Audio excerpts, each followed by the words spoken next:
Okay, everybody, this is Sheets, and as you guys probably know, I'm back from dropping off my son at UVA. That all went well for those that were asking. Beautiful, beautiful environment there. Um, and it seems as though they're handling COVID as well as expected, and really looking forward to a good semester and a good experience for him. Now, after coming back, we were kind of under uh, Cuomo mandated quarantine sort of for the next couple of weeks. So all my business stuff is being done remotely, and I'm going to have a little time to do some more of these videos, I believe. And today, being kind of a market off day, I have a little more time to take care of some stuff. So with Bobby over, where is he? I think Arizona or something. I figured I would do some content with respect to the early slate baseball, and then do something with the main slate, and also some NBA a little bit later. And I'm going to try to, give you my takes and see if we can't, make you some money on this this magnificent Labor Day. So it is the early slate is a short slate. It's a 3-game slate. Now, fortunately, they have both the same games on FanDuel as on DraftKings, and fortunately or unfortunately, it is a really straightforward type of slate, at least the way I look at it. So if you're playing GPPs, it is going to be a little bit different, a little difficult to get different enough to maybe take down a huge one on your own. But we'll see. We'll see what we can come up with. So let's start, I guess, game by game, and it is, again, relatively straightforward. So this first game, Miami and Atlanta. I mean, the pitchers here are Peterson and, Jose Arena and Ian Anderson. And Ian Anderson does show up as kind of a secondary option, both on DraftKings and FanDuel. Now, FanDuel, he's extremely expensive. As you can see, he's even more expensive than Zach Wheeler, who's projects much better than Ian Anderson does. So he's going to be difficult to play on FanDuel, but he definitely does rate to be a secondary option on DraftKings. Although I do feel as though Wheeler and Pineda just kind of, are sort of standouts. Now, depending on how many lineups you build, I do think that Anderson would be the next guy. So if you wanted to play some with, without Wheeler and Pineda together, you could play some Wheeler and Anderson, or some Anderson and Pineda. But I do consider him the third option. Now, he does have a great matchup against Miami, and Miami tends to strike out and all that. And all that's factored into the projections already. So that's just kind of the way I'm after this game. With respect to the hitting side, on FanDuel, Atlanta rates to be clearly second best, for me at least, hitting option on the slate. So let me just go back to FanDuel a second. So just to highlight who I think are the best options from the Atlanta side. Ronald Acuna, presumably he plays, is rates to be my favorite play. And then you get more outfielders. You get Adam Duvall and Marcell Ozuna. And then, Bobby's not here, so I can say that Nick Markakis is a pretty good value also. And then the other guys, Riley, Swanson, Camargo, etc. But and you could always play, obviously, you could play Freddie Freeman. But my priorities are going to be kind of those other guys, just because of the way the lineup is being built. But Freeman is certainly, certainly nothing wrong with Freddie Freeman in the spot. Let me just check something really quickly. Let's make sure I didn't miss anything. Yeah, maybe Freeman might. Is it possible he takes the day off today? I'm not sure what's going on with him. But, obviously he's always in play. Now, on DraftKings, for whatever reason, Atlanta doesn't rate to be quite as good. Although Acuna and Freeman rate to be still good plays. So I shouldn't say that. I still feel as though Atlanta is the second best hitting option here. So Acuna and Freeman are going to be probably going to be the best the best options. So they're fine. Philadelphia and the Mets, I think that Wheeler, as I mentioned, rates to be the best play pitching-wise, both on FanDuel and on DraftKings. With Pineda, you know, I don't want to say close behind, but close enough behind. So Wheeler is certainly someone that you're going to want to play. Now, with respect to the hitting on this side,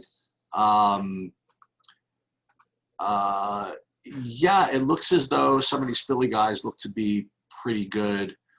I'm just kind of looking at my values here. McCutcheon's still at 3,800. Looks to be a pretty good play. I'm just going to just list all these hitters here. Now, don't pay attention to these lineups per se, because I am going to be screwing around with this a little bit. But McCutcheon rates to be a really, really good play. Other guys from Philly. Did Hazley get in the lineup? Doesn't look like he did. So maybe Hazley's not going to make it work. Let me just see something. Yeah, I don't think so. Hazley didn't get into that. He would have been a good play, but he's not playing. So that's that.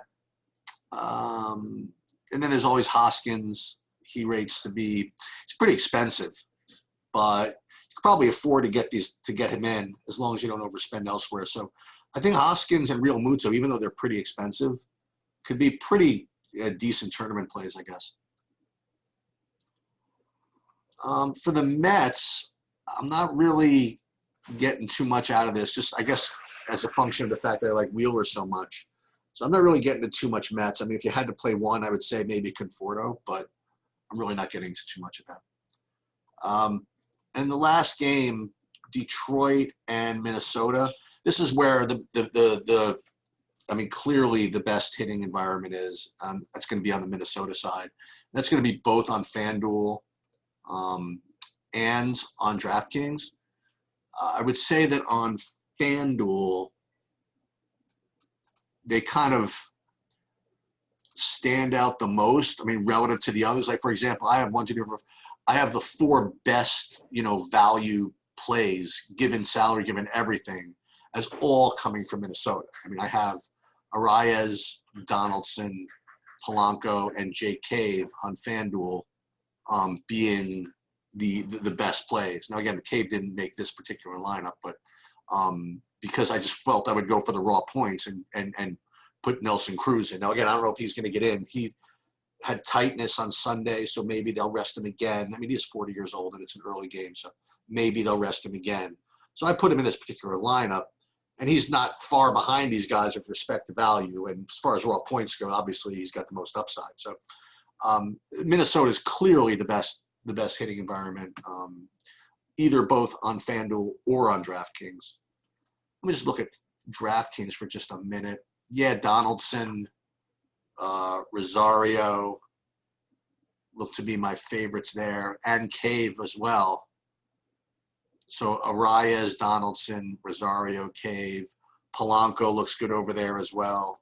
It's then, again, whether Cruz plays is going to determine how, what of these other Minnesota guys you want to put in. Obviously, if Cruz plays, you sort of have to play him if you're going to play Minnesota guys. Even if you don't, I mean, there's not that many great hitters on the slate, so he's probably someone you're going to want to get. So that's pretty much it, aside from the fact that, as I mentioned, on the pitching side, Michael Pineda is probably the second best pitcher on the DraftKings slate, and certainly the second best pitcher value-wise on the FanDuel slate. So you could play Wheeler on FanDuel, you could play Pineda on FanDuel. I wouldn't go up to Anderson on FanDuel.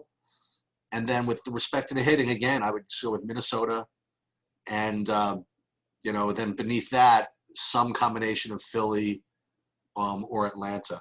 Again, nothing particularly earth-shattering about that, but that's just where I'm at. Just a couple of just kind of random values, I guess, from the Detroit side. Christian Stewart does rate to be a good, strong point per dollar play at 2,100. So in lineups where you don't have Pineda, you could certainly play Christian Stewart. And you know what? You could probably get away with playing Christian Stewart as well in lineups with Pineda. I mean, it's only costing 2,100. It is a 3-game slate, so that is probably something you could do if you wanted. Um, and in that vein, before I forget about this, Miami does have, going back to this game, does have a couple of decent values. Like Corey Dickerson at 3K looks pretty good. So you could certainly play him as a one-off. Then you could play Matt Joyce or Garrett Cooper. So if like Anderson looks to be getting some popularity, I mean, it's kind of some natural, some natural leverage with Corey Dickerson. So let me just see if I forgot anything. So I think I handled DraftKings pretty decently. And now with respect to FanDuel, let me just double check one more time, see if I didn't miss any. So similarly on FanDuel, if you wanted to play some Miami guys, you could play, where'd they go? You could play Corey Dickerson. What's his price over here? Only 2,600. And Sterling Marte. Is he in? Marte? Yeah.